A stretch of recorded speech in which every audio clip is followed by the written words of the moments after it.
Back to a story now we were telling you about moments ago. The people of Yaroslavl, Russia, used to boast about their hockey team. Now they are mourning them. Russia Today reporter Anissa Naouai joins us from near the crash site. Thanks so much for being with us. This is a community. It's really a region very much in mourning for these men, isn't it? Well, this is very much the beginning, of course, of this investigation. Right now, what investigators are telling us is that human error, of course, is always a possibility with things like that. But basically, they've narrowed it down to engine failure, which is very much a possibility. This was a Yak-42, a very old Soviet plane. Another theory, and this is coming mostly from air traffic controllers, is that it was very clear that something went wrong. From what they saw, the pilot very late into takeoff started to pull up, and that's when it was very clear that this flight was doomed. This is a human tragedy. It wasn't a sporting event, but it was an entire team, one of the best-known teams in Russia, that has literally disappeared. Is there any talk about that, how it could be rebuilt, if that's even the plan?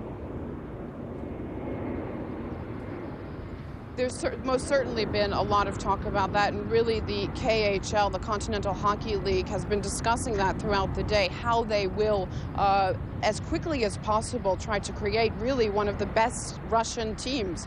It's going to be difficult, but it is a sport that Russians love. There are a lot of good players, and I think that's going to be part of the mourning process. And we've been speaking to fans, and that's what everyone wants to see, kind of the league come together, the country come together, and try to put together a new Lokomotiv Yaroslavl team as soon as possible. What has been the impact on Yaroslavl itself? Because I gather this is really a wound that the whole community is feeling.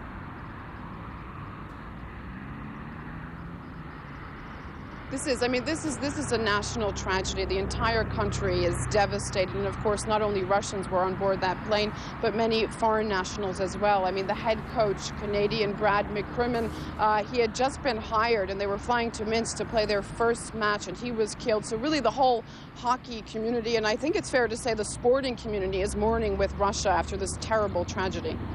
Anissa Naouai of Russia Today, thanks so much.